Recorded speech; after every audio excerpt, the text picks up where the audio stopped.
Dieu est un Dieu de saisons. Est-ce que vous le saviez? Alors nous allons le découvrir à travers notre cycle menstruel, à travers les 4 saisons de notre cycle menstruel. Je suis Aurore Harmonie et je vous souhaite la bienvenue à notre école de santé mentale et de bien-être.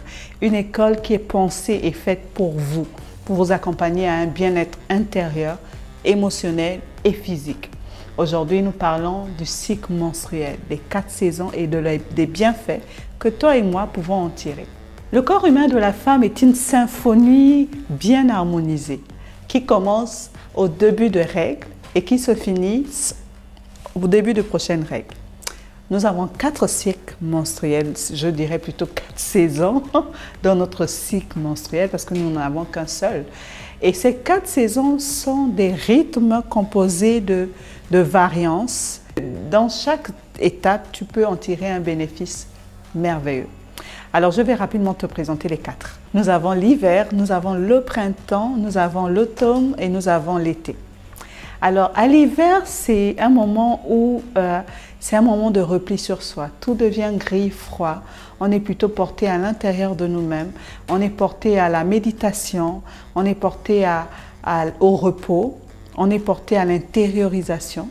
Mais c'est aussi le moment de reconnecter avec Dieu. C'est le temps du départ où tout est calme, où tu peux rentrer en toi-même, être dans une méditation profonde, te poser les bonnes questions, regarder la vie avec une sensibilité différente parce que c'est aussi un temps de sensibilité. C'est d'ailleurs pour ça que pendant des règles, on est à fleur de peau parce qu'on est tellement sensible que le moindre stimulus de l'extérieur nous fait réagir. Après ce temps, lorsque tu auras pris le temps de méditer, de revenir en toi-même, d'aller au repos aussi, un début commence, un autre renouveau commence, c'est le printemps. La vie revient. Les fleurs commencent à donner les petites germes. C'est le moment où les règles sont finies parce que tu auras fait 2, 3 jours ou 5 jours pour celles qui sont plus longues dans l'hiver. Maintenant, tu commences à piquer ton nez vers l'extérieur.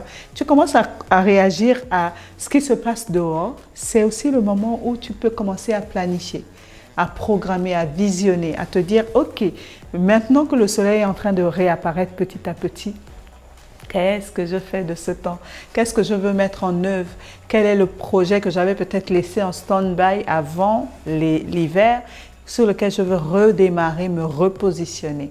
Donc, c'est un moment entre les règles et l'ovulation. Donc, c'est la semaine transitoire qui te permet de mettre en œuvre sur papier ta vision, écrire, te projeter avant l'hiver qui est aussi une toute belle saison. Alors, nous sommes là maintenant à 2 semaines après les règles, après le début des règles. Donc, nous le savons et toutes les femmes en général connaissent cette période-là. C'est l'ovulation. Même quand elles ne savent pas, le corps parle. J'ai une jeune sœur qui m'a dit « Maman Aurore, je me sens bizarre.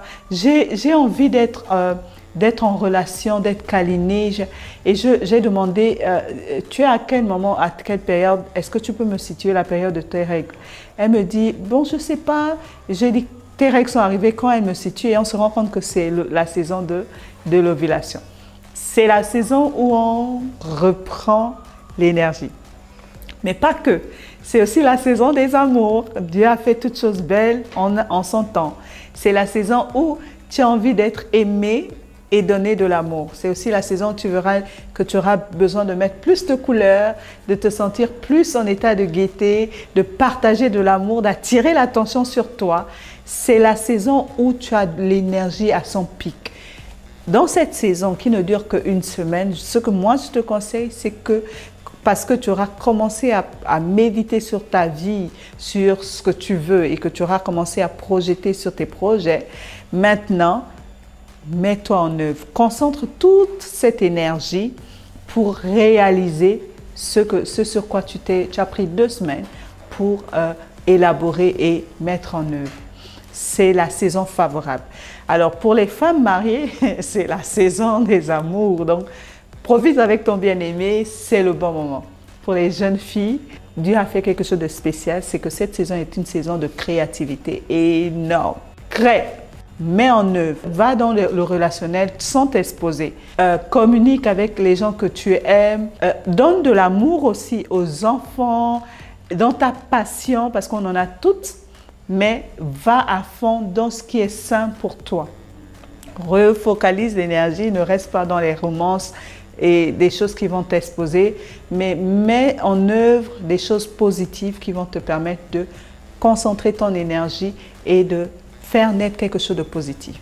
Après cette saison, c'est l'automne. Les arbres commencent à perdre leurs feuilles parce qu'il doit avoir un renouveau, un retour au calme pour retrouver sa concentration, sa méditation, se ressourcer et reprendre le cycle. Donc l'automne nous prépare à l'hiver. Donc c'est un moment, parce que l'énergie est allée croissante jusqu'à son pic au moment du soleil qui est l'été. Maintenant l'énergie redescend progressivement à 3 semaines après le premier jour des règles pour nous laisser place à une autre période de cycle. Comment j'ai découvert ça? J'ai dit, mais qu'est-ce que Dieu est merveilleux! Il est intentionnel dans toutes ses voies. Et j'ai su apprécier et même mieux comprendre mon corps parce qu'avant, je me focalisais sur l'ovulation et les règles. Et je me suis rendu compte qu'en dehors de ça, il y a 2 autres belles périodes sur lesquelles on peut tirer des bénéfices. Alors, si ce podcast t'a fait du bien, j'en suis heureuse. Sinon, mais laisse tes commentaires, on pourra aller encore en profondeur lors d'un prochain podcast. Que Dieu te bénisse et à très bientôt.